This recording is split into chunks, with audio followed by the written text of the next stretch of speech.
Welcome to Just Asia, AHRC TV's weekly human rights program.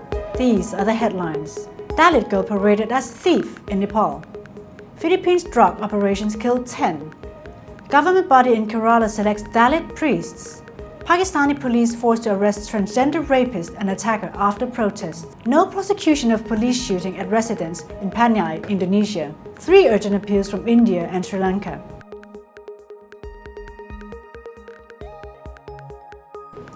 Welcome to AHRC TV's Just Asia. I'm Annie Lin. This week, Just Asia begins with Nepal.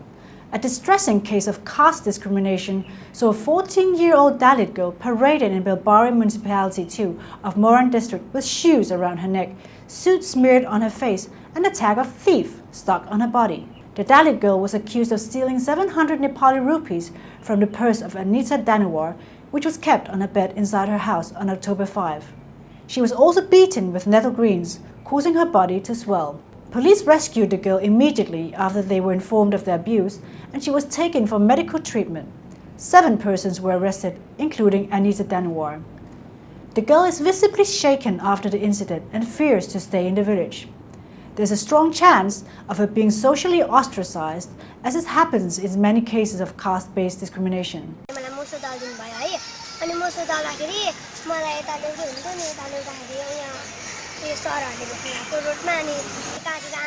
तिमीलाई चप्पलको माला लगाइदियो कालो moso पनि दल्यो सिस्नो पानी पनि लायो लाउने मान्छेहरु को हो थाहा छ आमा पनि हो अनि मनकुमारी हो अनि मनकुमारी तामाङ अनि मगर्नी कान्छी हो मगर्नी कान्छी नाम चाहिँ थाहा छैन है अनि मगर्नी कान्छी नै कमर बडा पनि हो अनि उहाँको उयो दिदी पनि हुन्छ त अनि आरतीको मम्मी अनि आरतीको मम पनि हो आरतीको मम्मी सबैजनाले अनि जस्तो तिमीलाई चाहिँ त्यस्तो गर्दाखेरि किन चाहिँ त्यस्तो गरेको तिमीले पैसा चाहिँ चोरेको थियौ हैन उसको भाइले मलाई खेलेको पैसा दिनु थियो है अनि उनले मलाई पैसा दिएन अनि मैले उसको पैसा लगेँ ए चोरेको चाहिँ हैन लगिदिएको हैन निकालेर लगेको भन्नु दिएको अनि मैले 50 रुपैयाँ अनि नखाइकन दिएको 50 रुपैयाँ चाहिँ मैले चलाएको है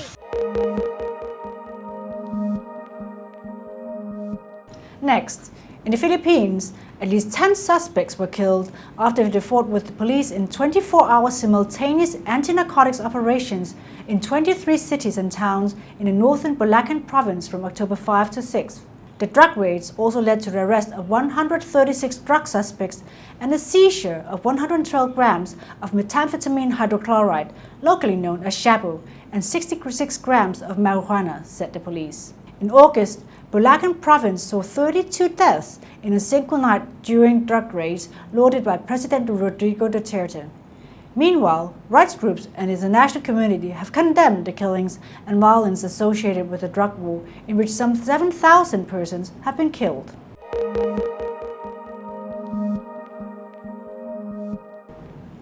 In Kerala, India, the State Public Service Commission has selected 36 members from the non-Brahmin communities to be appointed as temple priests.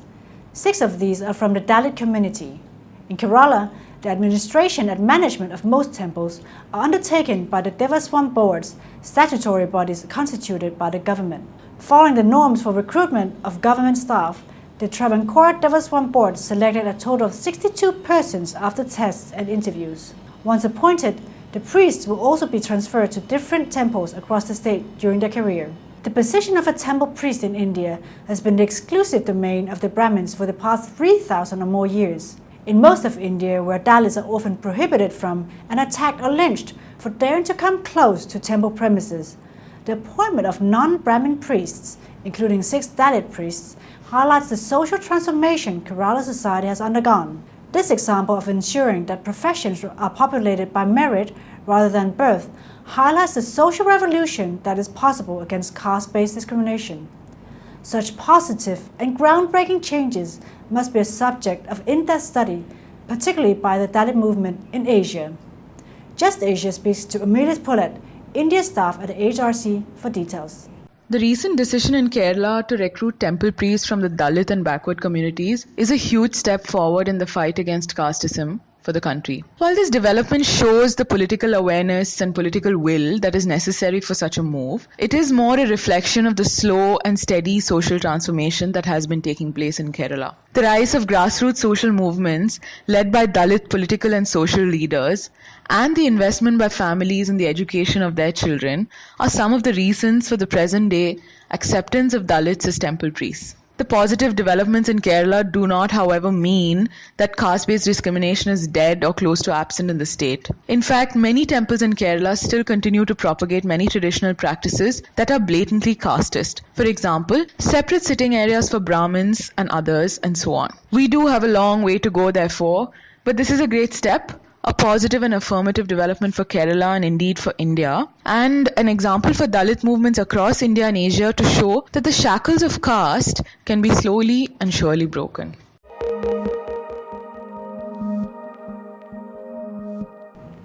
In Pakistan, police were forced to arrest a rapist who was raping transgender individuals, shaving their heads and even murdering them after 3 days of protest outside the police station by the transgender community.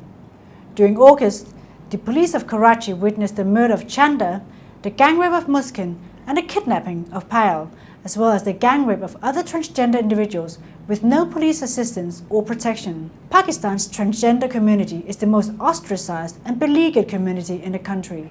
Shunned for being genderless, they are restricted to begging, prostitution, and dancing to earn their livelihood. Far from condemning or taking action against the perpetrators of violence against the transgender, the Pakistani state does not even acknowledge them.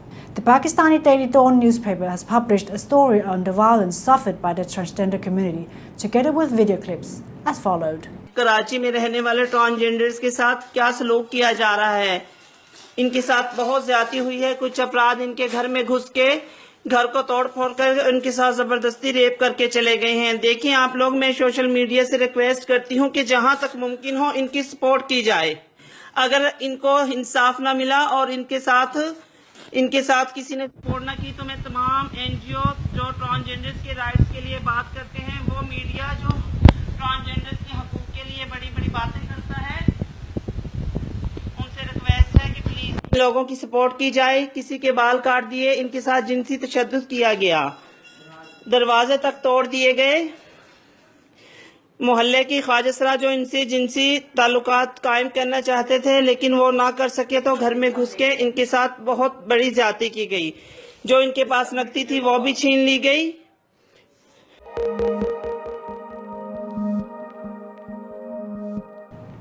Moving to Indonesia, 2 months after officers of the Panjai Police Mobile Brigade brutally shot at residents in Papua's Dayai Regency, there's been no prosecution or accountability.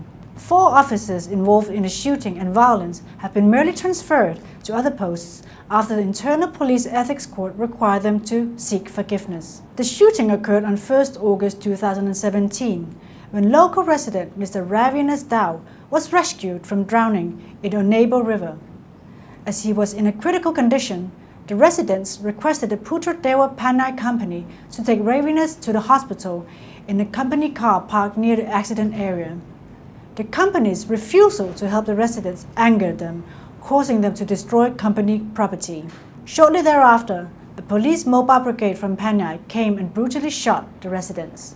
Various protests and demands have been conducted by human rights groups to urge the police and the National Commission on Human Rights to properly investigate and ensure punishment of the perpetrators. Further, human rights groups also urge the police to investigate command responsibility upon police mobile brigades. Remedies should also be provided to the victims. Finally, Durjan Appeals Weekly featured 3 cases from India and Sri Lanka.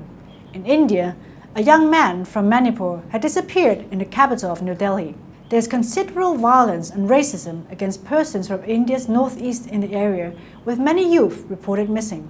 In Sri Lanka, a reputed human rights defender, Mrs. Kusumalata, was illegally arrested and produced in court under fabricated charges by the Kantali police after assisting 3 torture victims and telling police officers not to beat protesters. Also in Sri Lanka, police shot at Mr. Samantha Suryakamara as he was walking on a flyover in Kegal district. He was later taken to hospital for urgent medical care.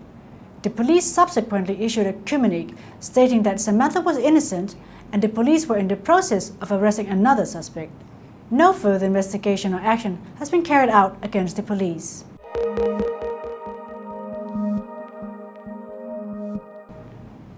That is all for this episode of Just Asia. For more on these and other issues, please visit www.humanrights.asia or www.alrc.asia/justasia. Thank you for watching and see you next week.